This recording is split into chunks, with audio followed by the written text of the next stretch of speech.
Baie welkom by Jesus Christus leef in jou. My naam is Paul, ek is iemand wat die goeie nuus verkondig. Die goeie nuus van Jesus Christus wat vir ons gesterf het toe ons nog sondaars was. En wat altyd vir my so mooi is as ek Paulus se briewe lees, dan sê hy selfs toe ons hom nog nie geken het nie, het hy vir ons gesterf. Toe ons nog sondaars was. En wat so interessant is, dat die Bybel sê dat toe Jesus gekruisig is, het ons saam met hom gesterf, en ons het saam met hom opgestaan, en ons is nou saam met hom in hemelse plekke. En dit is 'n realiteit, en dit is 'n waarheid, en ongelukkig beleef almal dit nie. Daar's 'n woord in Engels wat busy.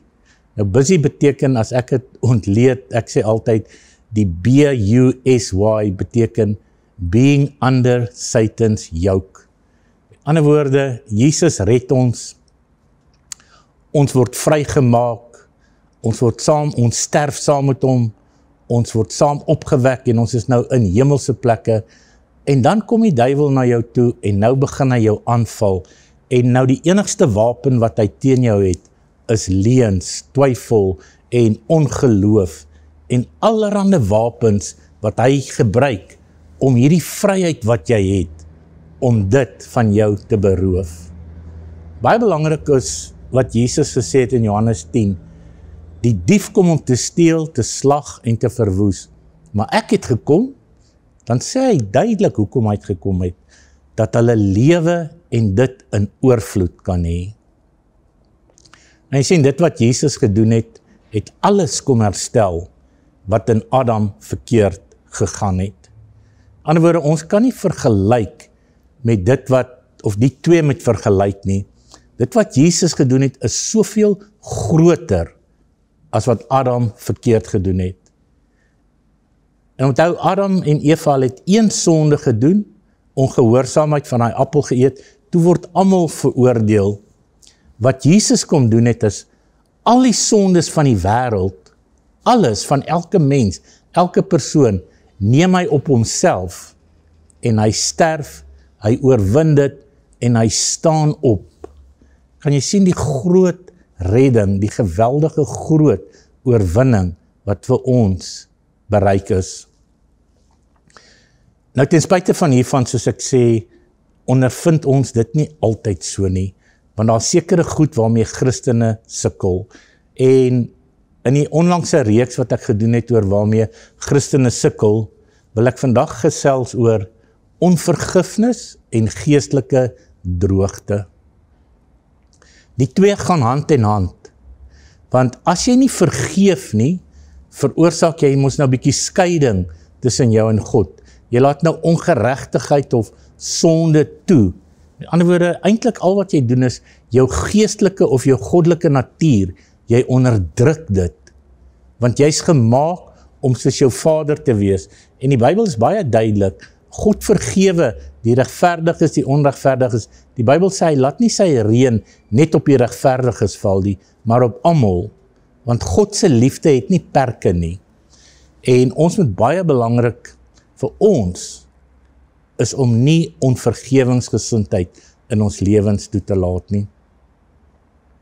Iets wat ek nog baie agterkom en wat ek baie beleef is, daar's nog steeds volwasse mense, groot mans en vrouens, wat al so oud soos ek is, en nog ouer as ek is, wat nog steeds vashou aan wat my pa aan my gedoen het, wat my ma aan my gedoen het, of wat my pa nie vir my gedoen het, en wat my ma nie vir my gedoen het nie. Dis asof daai ding wat met jou gebeur het as 'n kind, dit is soos 'n boompie, 'n saadjie wat geplant is, en dit het nou 'n hele boom geword. Met ander woorde, dit verhoed mense om werklik in daai vryheid van Christus te leef. En dis nie iets wat van God se kant afkom nie.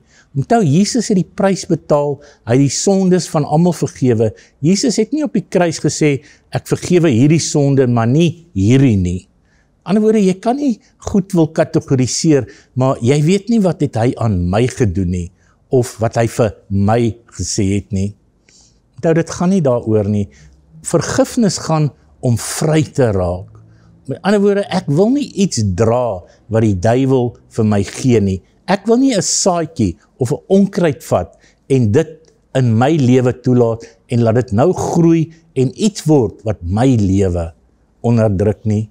Jy moet altyd onthou, vergifnis gaan nie oor die ander persoon nie. Vergifnis gaan daaroor sodat jy vry kan raak. En of jy dit nou wil weet of nie, as jy nie vergewe nie, veroorsaak dit skeiding tussen jou en God. Want daar's iets wat jy weet wat nie reg is nie, en dit veroorsaak skeiding. En baie keer het dit nou al, kom dit so lang tydperk, dat mense nie kan verstaan, maar ek kry nie my deurbraak nie, ek kom nie by God uit nie. En dalk is hierdie boodskap vandag nou net vir jou. Onthou, hierdie twee temas gaan hand in hand. As jy nie vergewe nie, plaas jy jouself in 'n woestyn of in 'n plek van droogheid, waar jy God nie werklik persoonlik kan aanvaar nie. Om vergifnis is soos, as ek dit nou verduidelik, jy word gered, en Jesus gee vir jou 'n rugsak om te dra, en hy's lig, want hy sê mos, my juk is lig, en ons moet by hom gaan leer, want hy sagmoedig en nederig. Nou dra jy daai rugsak, en as jy nie vergewe nie, en iemand iets aan jou doen, elke keer wat jy nie vergewe nie, is asof jy 'n baksteen vat, en in daai rugsak sit, en dit nou saam dra. En hoe langer jy ietsie dra wat swaar is, hoe swaarder raak dit. En dan gebeur dat dalk weer iets, en nou sit jy nog iets by. En dan raak hierdie las van jou so onnodig swaar, en waar jy veronderstel is om hierdie vryheid in Christus te beleef, het die duiwel jou 'n pak donkie van sy onvergewensgesindheid gemaak. Hoor wat sê Matteus 6 van vers 14. As julle die mense hulle oortredinge vergewe, sal julle hemelse Vader julle ook vergewe. Maar, dis nou skrikwekkend om dit te lees, as julle die mense hulle oortreding nie vergewe nie, sal julle Vader julle oortredinge ook nie vergewe nie. Onthou, God hou nie sy vergifnis terug nie, en net so moet jy dit ook nie doen nie.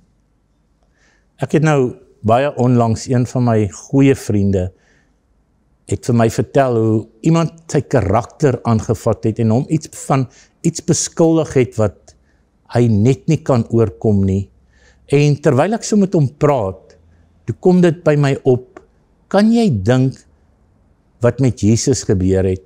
Toe Petrus, wat langs hom gestap het, wat vir 3 jaar by hom geloop het, al hierdie wonders en tekens gesien, en toe Petrus van Jesus geskei was, toe hulle Jesus gearresteer het, en daai meisie vir hom sê, maar jy's een van hulle, toe sê hy, ek ken hom nie, ek het hom nog nooit gesien nie, ek weet nie waarvan jy praat nie, en toe hy dit moes nou 3 keer doen, toe sien Jesus dit, en Petrus kyk van vir hom, en hoe sy hart gebreek is, maar mens dink Petrus se hart is gebreek, maar kan jy dink wat Jesus deurgegaan het? En ten spyte van dit, ten spyte van al die goed wat hy gedoen het, op die kruis, sê hy, Vader, vergeef hulle, want hulle weet nie wat hulle doen nie. En dit is presies wat ek en jy moet doen.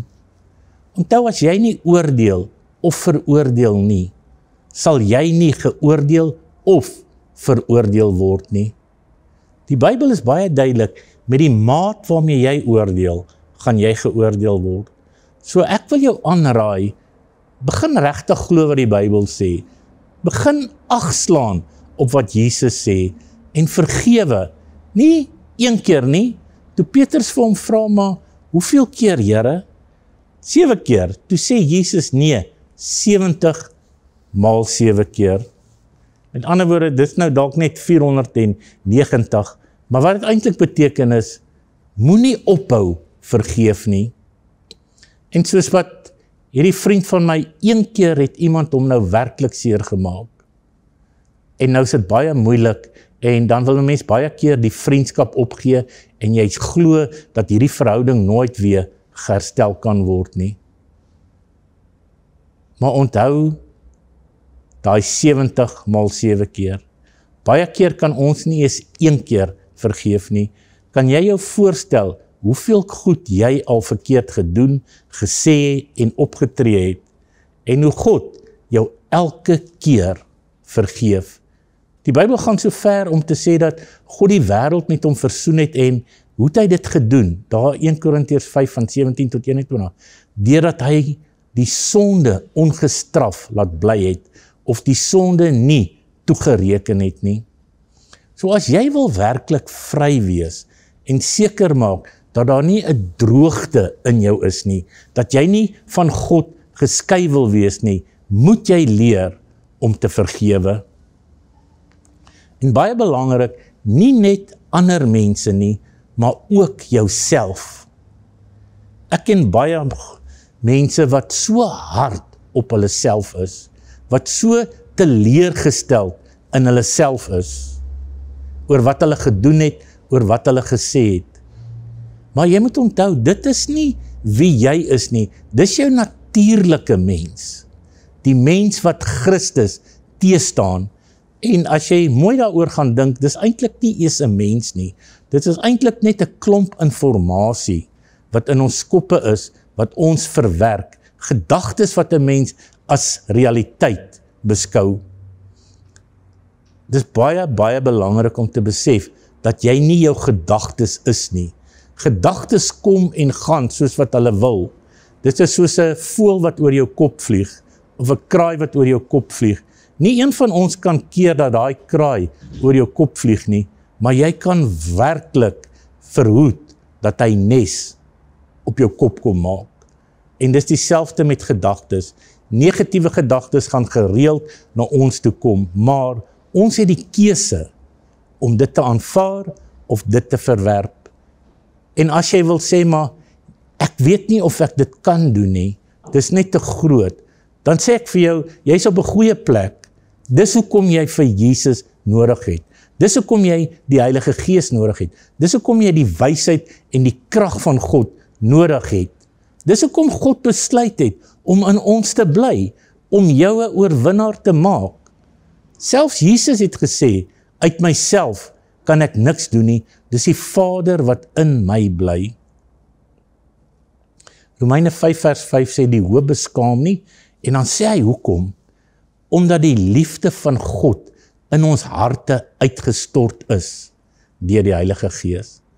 Dit beteken, jy het die vermoë om vry te wees. Jy het die vermoë om te vergewe, want dit gaan nie oor jou vermoë nie, of oor jou krag nie, dit gaan oor die krag van God, wat in jou is.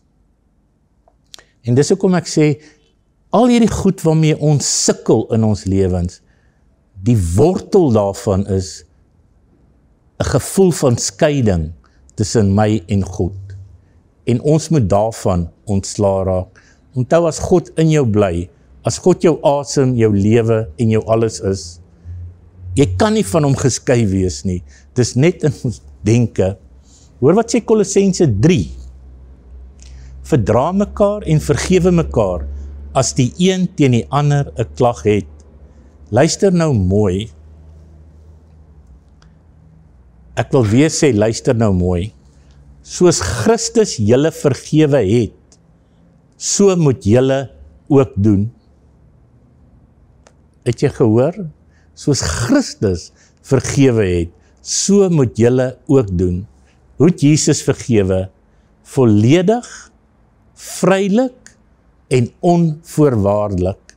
Met ander woorde, daar's niks wat iemand teen jou kan doen, wat die moeite werd is om nie te vergewe nie. 1 Johannes 1 vers 9 sê, as ons sondes bely, hy is getrou en regverdig om ons die sondes te vergewe en van alle ongeregtigheid te reinig. Nie net te reinig of te vergewe nie, te reinig. Hy verwyder daai skuld en hy bring jou terug in daai eenheid met die Vader. Onthou, as jy nie vergewe nie, begin jy 'n droogheid voel. Dit voel vir jou permanent, asof daar iets is, wat jou ongelukkig maak. En dit maak van jou iemand wat lou is. En daar's paar verse in die Bybel wat mens nie baie oor praat nie, maar wat skrikwekkend is. Hoor wat sê Jesus in Openbaring 3 vers 15. Ek ken jou werke, dat jy nie koud is en ook nie warm nie. Was jy maar koud of warm, so dan, omdat jy lou is en nie warm of koud is nie, sal ek jou uit my mond spieg. Kan jy sien, jy beteken niks vir die koninkryk van God, as jy lou is nie. Met ander woorde, ons moet alles wat verhoed, om die volheid van God te beleef, ons moet daarvan ontslaa raak. Ons leef in die tyd waar die openbaring van Jesus Christus geweldig groot is.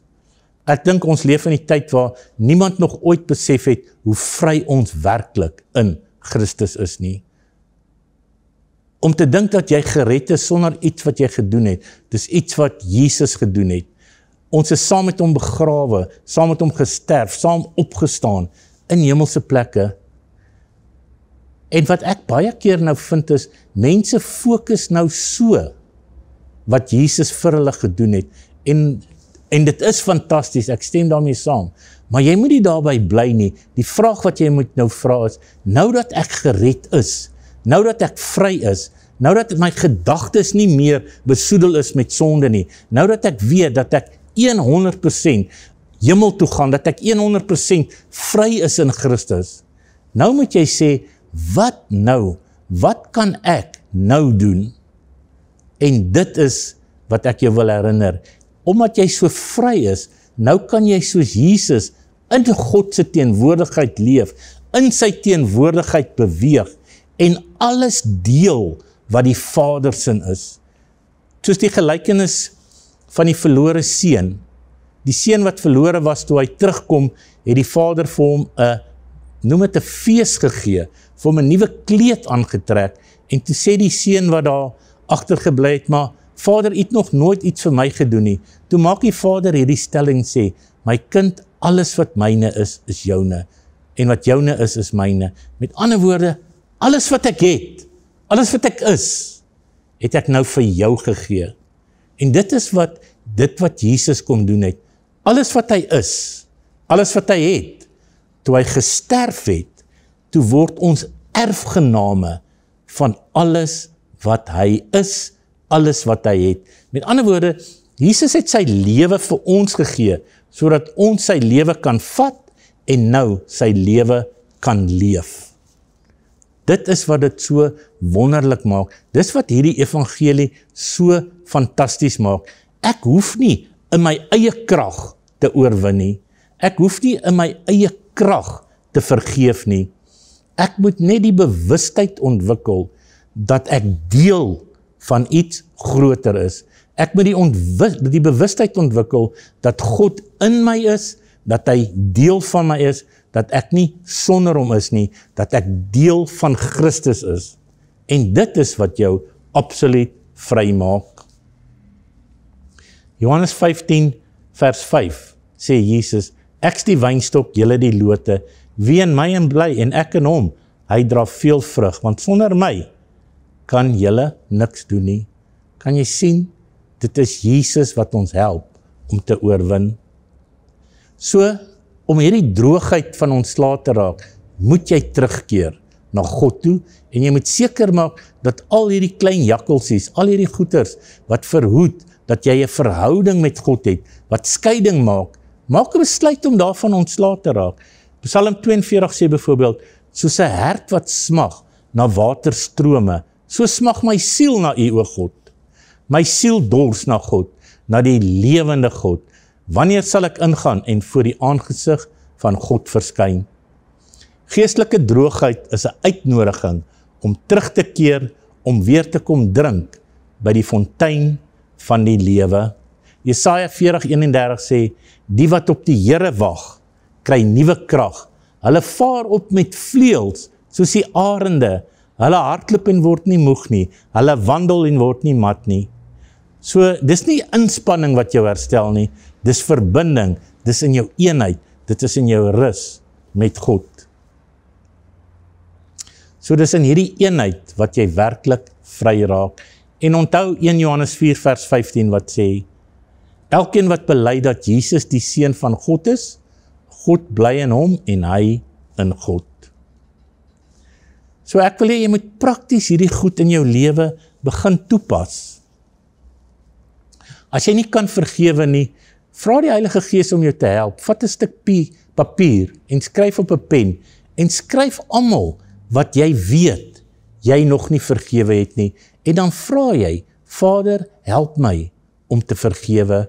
Vader, en jy kan dit met hom bespreek en sê hoe jy voel, wat jy ervaar het. En dan besluit jy maar, ek gee dit nou vir u.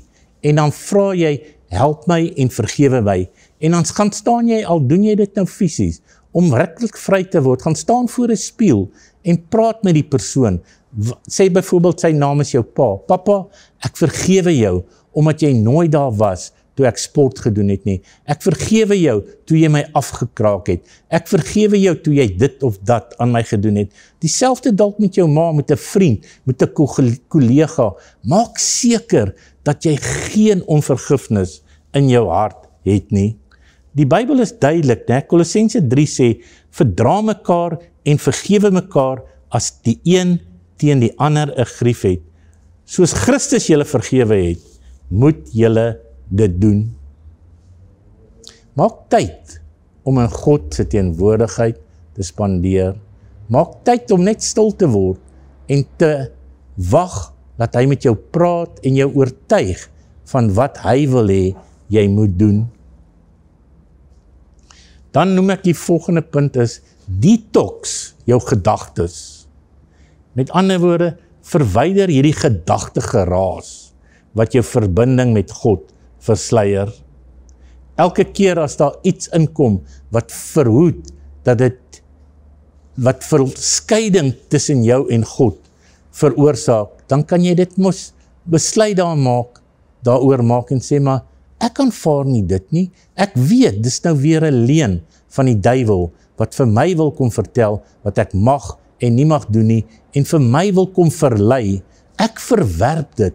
Die Bybel sê, ek het die sin van Christus, dan praat jy met jouself en sê, ek het die sin van Christus, ek besluit om soos Jesus te dink, soos Jesus op te tree, en ek verwerp nou hierdie gedagte, en ek spreek vry, en ek oordeel nie, sodat ek nie veroordeel hoef te word nie.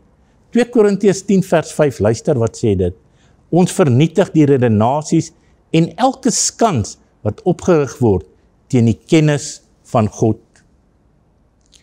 Wat jy ook kan doen is, maak vir jou 'n speellys, kry vir jou 'n paar liedjies, wat jou net in God se teenwoordigheid inlei, en dat jy net in sy teenwoordigheid kom, en die Gees beginne beleef, en net na die vryheid wat hy bring, dat jy dit persoonlik kan beleef. En as jy nou regtig wil vry waak, daai persoon wat jy nog nooit wil vergewe het nie, gaan vergewe hom, bel hom, of skryf vir hom 'n briefie, maak seker, dat daar niks is, wat tussen jou en God kom nie. Ons, 1 Johannes 4:16 sê, ons het die liefde wat God tot ons het deur ken en geglo. God is liefde, en wie in liefde bly, bly in God, en God in hom.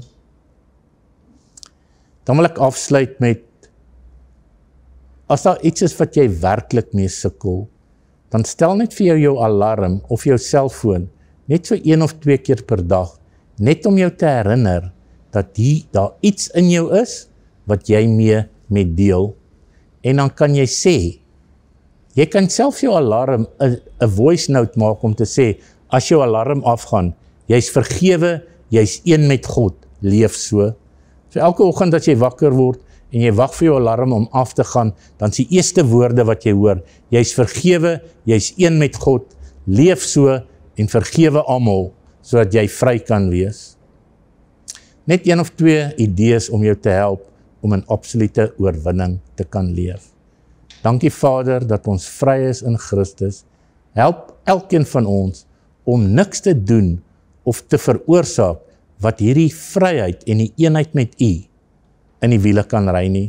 Ons besluit om te vergewe, vry te spreek en vry te wees in Jesus naam. Amen.